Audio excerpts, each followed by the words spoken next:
In this module, we will cover the flyweight pattern, which is a pattern that uses sharing to support large numbers of fine-grained objects efficiently. I'm Kevin, and I'll guide you through it. We'll start by describing the pattern using a real-life example, the characters that make up a document. While doing so, we will cover intrinsic and extrinsic state. After that, we will map that to a structural example and implement it. Then we will look into a special variation of the flyweight, the unshared concrete flyweight. We'll continue with learning about use cases for this pattern, the pattern consequences, and related patterns. Let's dive in. The flyweight pattern is a structural pattern from the gang of 4 patterns. The intent of the pattern is to use sharing to support large numbers of fine-grained objects efficiently. It does that by sharing parts of the state between these objects instead of keeping all that state in all of the objects. That requires a bit of explanation. Let's map it to a real-life situation. It's not that hard to come up with a good, typical real-life example. We're going to use this pattern to share the characters of a document. That's a variation of the example that was used in the 1994 book. Afterwards, we will see why a lot of potential real-life situations that could call for this pattern actually don't. But in our case, it does look like a good fit. If each character in a document would have to be a new object instance, the amount of these that are required would explode. We start with an iCharacter interface. All characters must implement this. This can also be an abstract base class. In our example, there's one method on it defined, draw, which gets the font family and size passed through that the character needs to draw itself in. Implementations of these are character A and character B, and so on. We can consider these shared objects that can be used in multiple contexts simultaneously. Each of these acts as an independent object in each context. In that regard, it cannot be distinguished from an instance that isn't shared. And shared it is, because even though our document might have lots of A, B, and C characters, we will only hold on to one instance of each related class. The key concept to allow for this is intrinsic versus extrinsic state. The intrinsic state can be described as state data that is independent of the context. In other words, it is data that does not change if the object is used in different contexts. The character itself, the glyph if you want, A, B, C, remains as is. That is intrinsic state. Extrinsic state then is data that does vary with context. So different class instances might have different extrinsic state data which cannot be shared. In our case, the font family and font size would be extrinsic state. We could expose that by adding a draw method to the character that accepts this font family and font size. Set it, and then draw the character. But with that, we're not there yet. We need something that will manage these flyweights for us. A component that will parse the document, and for each letter in the document, check whether the underlying character has already been instantiated, and if it has, ensure that it can be reused. That's our character factory. And lastly, there's of course a client, something that consumes these characters and the factory. This is the example that we're going to implement. Now, there's a lot more examples you can think about that you could put in a pattern like this. Think about products with a fixed category and non-fixed weight and names. An ordering system with a few fixed intrinsic values per order.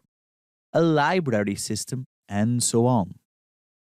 Yet often it does not make sense to do that. There's a few things to consider before implementing this pattern. 1. Does the app use a large number of objects? In our case, documents definitely use a lot of character objects. 2. Are storage costs, that's memory use, high because of the large amount of objects? In case of a document, that's again a yes. 3. Can most of the object state be made extrinsic? Definitely, in our case. The actual character glyphs are intrinsic, but things like color, font, size, etc. are extrinsic. 4. If you remove extrinsic state, can a large group of objects be replaced by relatively few shared objects? That's true too.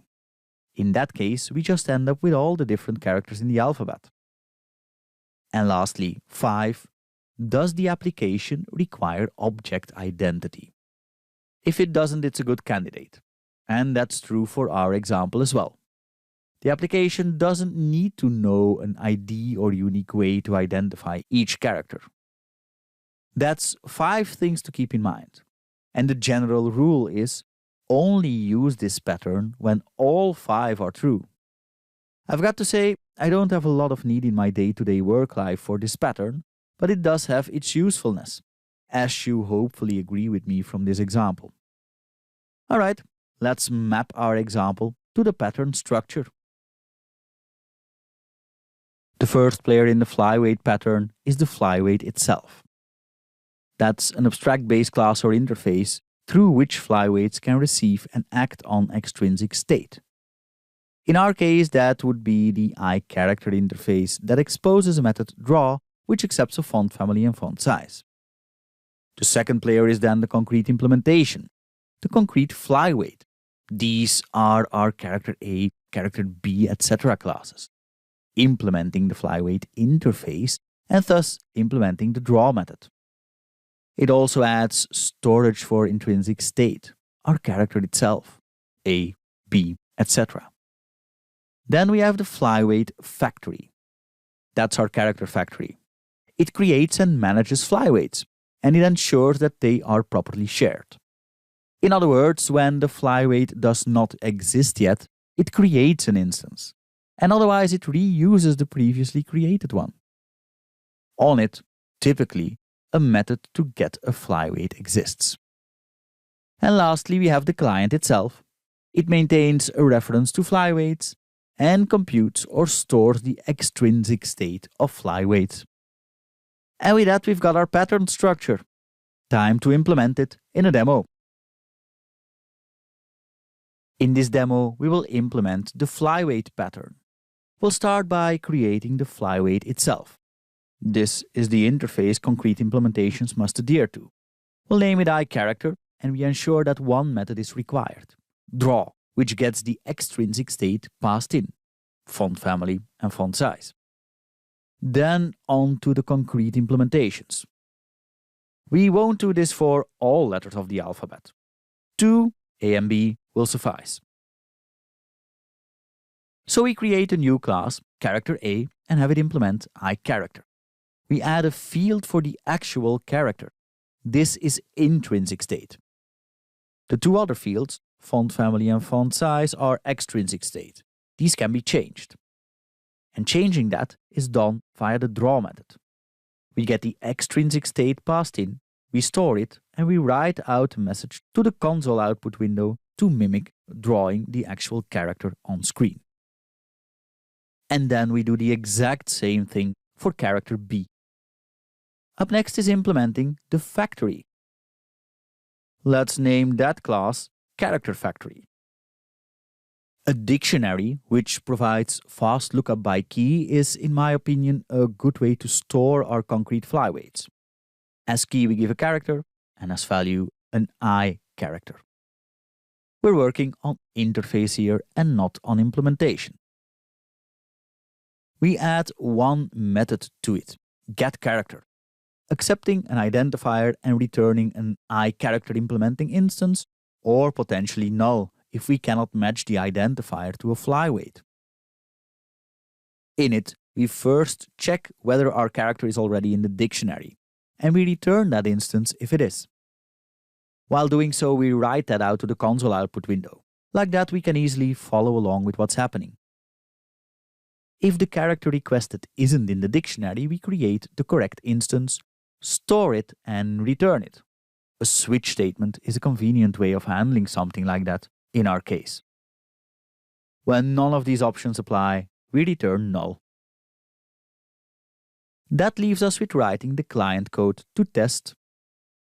The first thing we do is create a string which we're going to use for testing, and after that we new up the character factory.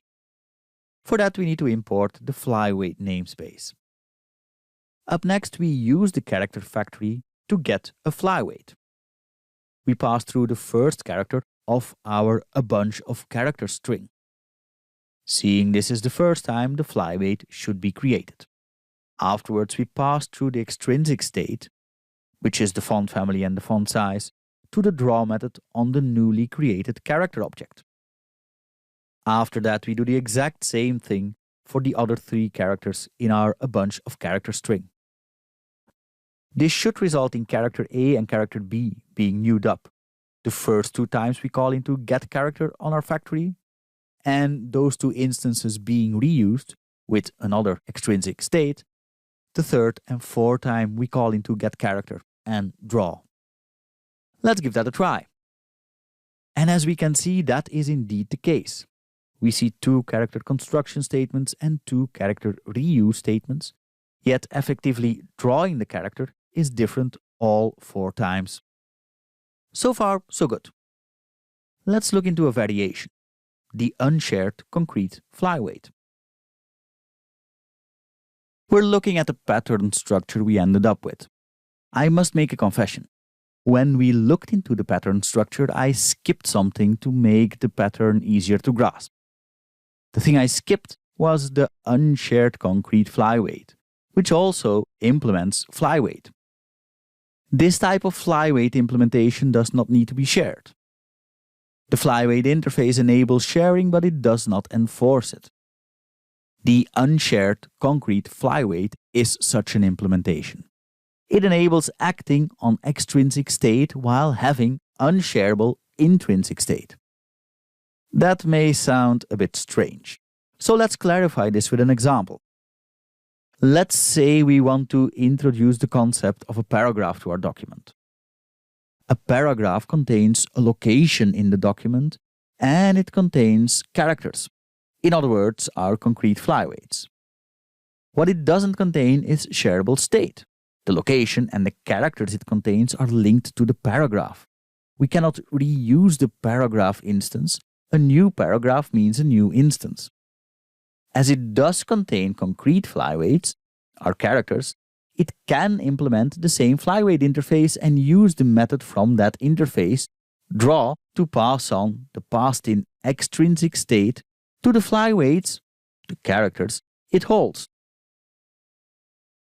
Now, obviously, because the state is not shared, we lose the storage advantage the flyweight pattern is used for. But we do keep the advantage that working with the flyweight remains transparent to the client, whether it's unshared or not. Let's implement this example.